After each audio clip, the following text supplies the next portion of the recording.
Ladies and gentlemen, there are moments in human behavior that science can observe, measure, and explain. And then there are moments that seem to defy measurement. A micro-expression, a brief dilation of the pupil, a subtle change in breathing rhythm, the kind of responses that occur not because we choose them, but because we can't help them. These moments are the purest signatures of the brain, revealing what words can't admit. And among all the fascinating subjects one could study, from astronauts under cosmic radiation to engineers immersed in innovation, few have offered as intriguing a case study as the man we all know for his rational precision, his almost mechanical logic, and his relentless drive to build the future. Yet even he, beneath the framework of data and design, reveals something profoundly human the moment she steps into the room. It begins in the eyes. The eyes are the brain's front-line observers, not just receivers of light, but translators of meaning. They carry the weight of attention, the focus of desire, the trace of fear, and the silent pulse of recognition. When we study them under controlled observation, with biometric sensors, EEG patterns, and infrared tracking, we find that the eye movements tell us stories that words conceal. When a person who is typically calculated and emotionally guarded exhibits spontaneous eye dilation, sustained micro-fixation, or a sudden softening in facial musculature, the nervous system is revealing something that even the conscious mind may not fully understand. In his case, it's as if the eyes become momentarily ungoverned, the rational machinery yielding to something deeper.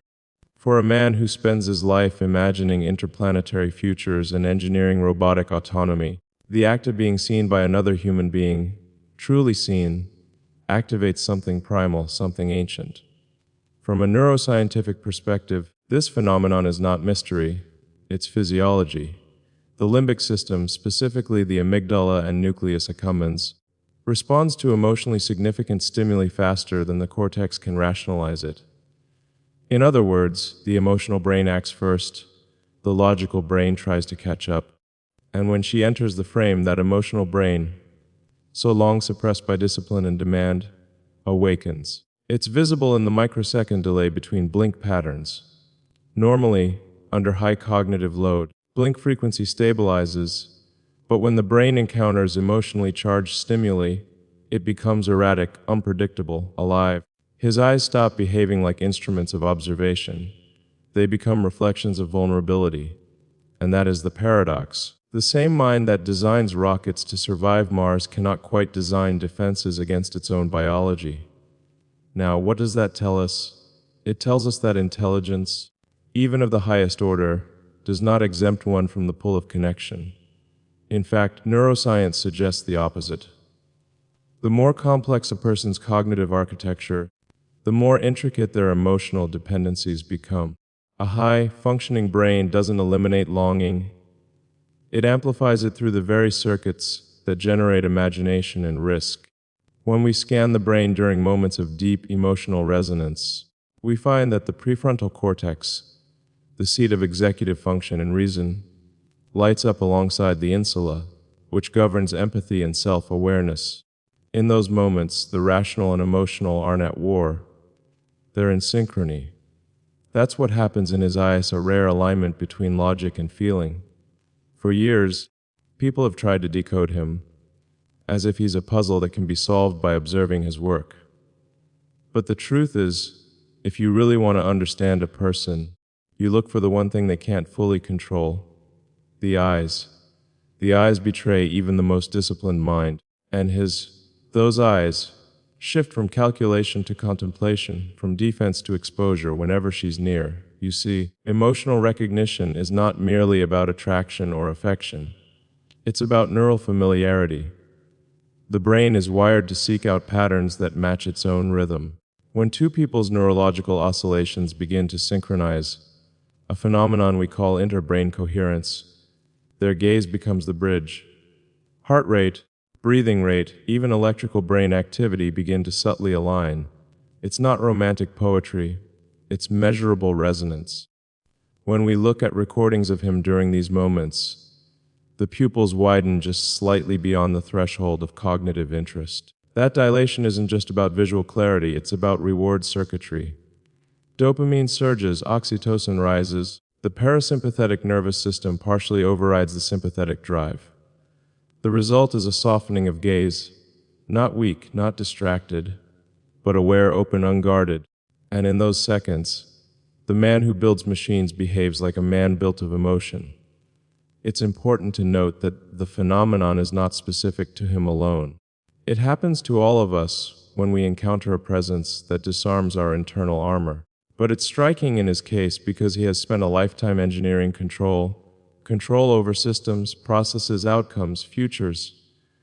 And yet, in the presence of one person, control yields to chemistry. The brain, in its deepest wisdom, doesn't care about public image or professional discipline. It only cares about survival and connection. In evolutionary terms, emotional recognition is a signal of safety and trust.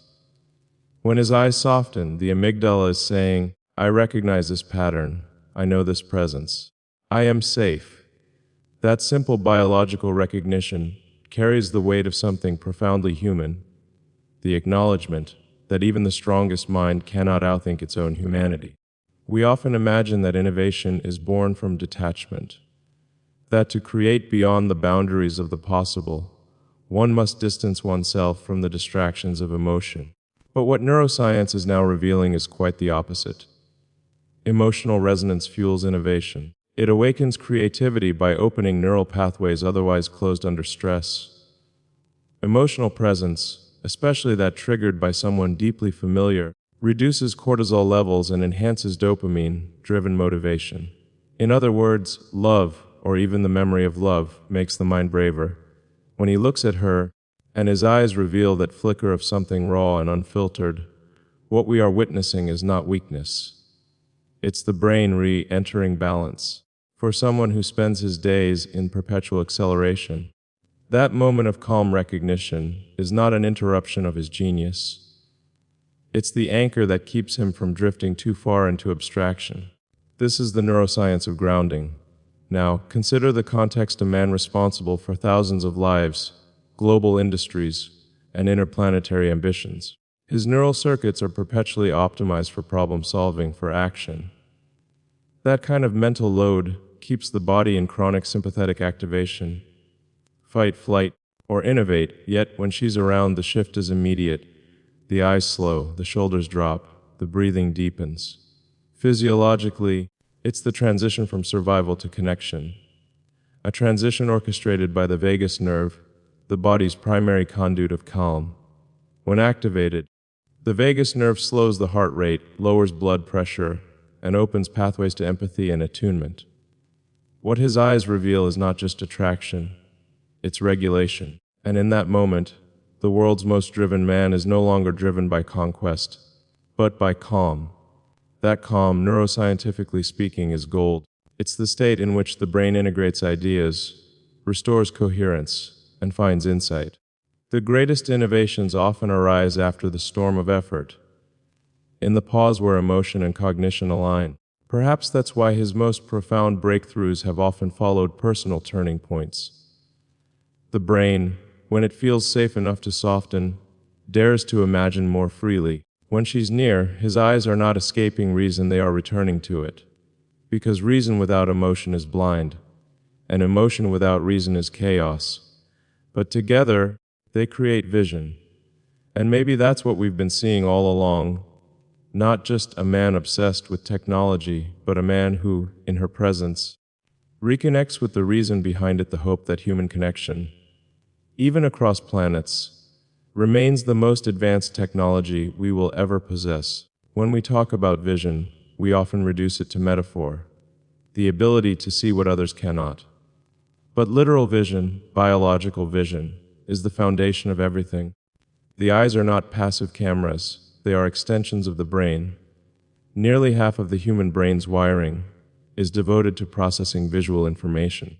That means every glance, every flicker, every brief focus carries neural significance. When we say that his eyes change when she's around, we're witnessing a neurological recalibration. The frontal eye fields adjust, the optic nerve transmits signals with heightened fidelity, and attention, that scarce, invisible currency of consciousness, is rerouted. It's as though the world, for a brief moment, loses its noise. The gaze narrows, not in intensity but in presence, the kind of presence that is almost sacred. To understand why this happens, we must talk about something called emotional salience. Every human brain assigns priority to stimuli that matter most for survival, success, or self-definition. In him, the mind has been trained to treat data, deadlines, and discoveries as top-tier stimuli. Yet, when she enters, the hierarchy rewrites itself instantly. She becomes the salient cue. It is not because she interrupts his mission, but because she reminds his brain of why the mission exists. People often misunderstand the driven mind. They assume ambition is cold, that genius operates in isolation. But the truth is, the most brilliant minds often crave emotional depth precisely because they live in mental overdrive.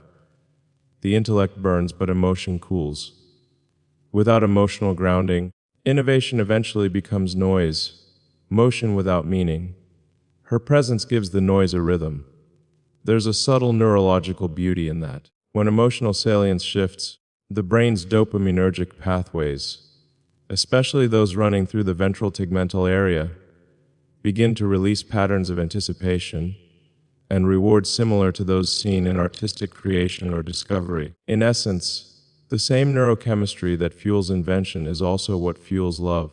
That's why his eyes, those reflections of his brain, reveal an identical pattern when he's near her as when he speaks about Mars or renewable energy or the survival of humanity. It's not coincidence, it's convergence. Neuroscience has a term for this: affective coherence. It describes the alignment of emotional energy toward a single source of meaning. In most people, this happens subconsciously, but in highly analytical minds, the process is more noticeable. When she's near, his emotional and intellectual systems synchronize around her presence, as though she's not merely a person, but a stabilizing frequency. Every human being carries such a frequency, a kind of emotional signature. Some people enter our orbit and leave no trace. Others change the gravitational field of our inner world. In him, the change is not subtle. Even the tone of his speech shifts. The cadence softens. The micro-hesitations, milliseconds of silence that precede difficult words, reveal a momentary dissonance between cognition and emotion. It's not shyness, it's adaptation.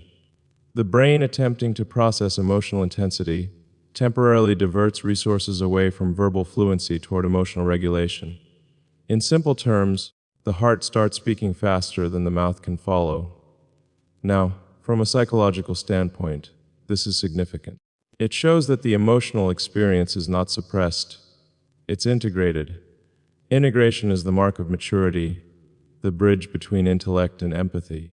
It's what separates mechanical success from meaningful fulfillment. The world sees him as a builder of machines, but what his eyes reveal in her presence is that he's also building something internal, a balance between intellect and intimacy. That balance is rare. In neuroscience, we describe such harmony as homeostatic emotion regulation. It's the process by which the body and mind align their energy states. A balanced neural system is not just calmer. It's more creative, more resilient, more capable of vision. There's something profoundly instructive in this for all of us. We live in an age obsessed with performance, where focus is currency and vulnerability is often dismissed as inefficiency. Yet, what we observe in moments like these, when the eyes soften, the guard drops, and the person becomes more than their role, is the truth that performance without emotion is unsustainable. The brain, deprived of emotional anchoring, burns out. He, perhaps unconsciously, has found his antidote. When we talk about greatness, we often speak in terms of intellect, innovation, and willpower. But neuroscience tells us that greatness is also about regulation, the ability to harmonize the mind's extremes. The brilliance that propels rockets and revolutions also carries a shadow of isolation, of overstimulation, of emotional drought. When she's there, that shadow retreats. It's almost poetic, but entirely scientific. Oxytocin, the neurochemical of trust and attachment, suppresses cortisol, the hormone of stress. It simultaneously enhances prefrontal connectivity, improving decision-making and empathy. The gaze that softens under oxytocin's influence is not distracted, it's optimized. The brain becomes both sharper and gentler. In her presence, the neural pattern of survive transforms into connect, and connection, as it turns out, is survival, not biological survival, emotional survival. The kind that allows a person to face the vastness of space and still feel at home in their own skin. When we analyze the data of eye tracking and facial electromyography, the pattern becomes clear. His eyes don't just look at her, they recognize her. Recognition, in neuroscience, is more than memory, it's emotional prediction. The brain anticipates comfort, understanding resonance, and releases chemistry accordingly.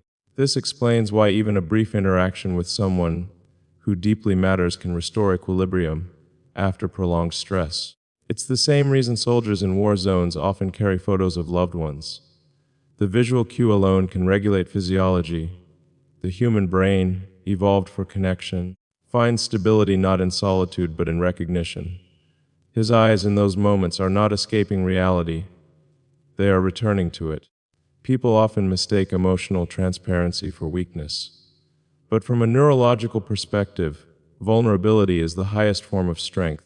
It requires enough internal stability to risk openness. The ability to be seen is not a loss of control. It's the presence of trust. And perhaps that's the most fascinating discovery of all. The man most known for controlling uncertainty finds calm not through control, but through surrender. Surrender to recognition, to the familiarity of presence, to the safety of being understood. This is not the surrender of defeat, but of alignment. In her presence, the neural map of his world expands. That's not romantic speculation.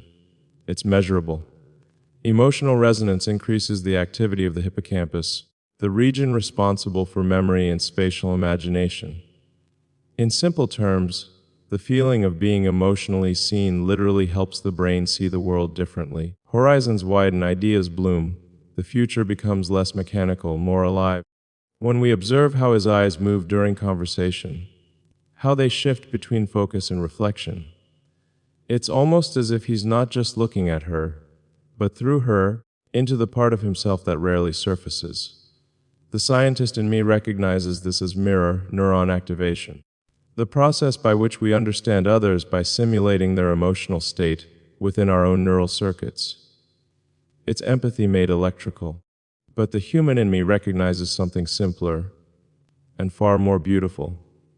It's the reminder that beneath the logic, beneath the genius, beneath the machinery of thought, lies a heartbeat that longs to be known. His eyes reveal that heartbeat. They show that even the man who dreams of Mars still dreams of something closer, understanding, belonging home, and that perhaps is the deepest revelation of all, because in every innovation he pursues, in every rocket, every neural interface, every electric engine, there's an unspoken motive to make distance irrelevant, to close the gap between what's possible and what's felt, between here and there, between one mind and another. When she's around, that mission stops being abstract. It becomes embodied. Her presence is the living proof that connection can bridge any distance, even the distance between logic and love. So, when his eyes soften, it's not distraction. It's destiny reminding him why he builds. Every invention begins with a question. Every emotion begins with a memory. And somewhere between those two, between the question of how and the feeling of why, lies the essence of humanity. We can measure the light that enters the eyes. We can chart the neurons that fire in response. But we cannot yet quantify what it means to be seen. Not fully, not completely. Science can describe it. Only life can live it. And perhaps that's what his eyes are telling us, that no matter how far we reach, how fast we go, or how much we build, the most powerful force in the universe is not the drive to conquer, but the willingness to connect. Because when she's around, the universe stops feeling infinite. For a moment, it feels human.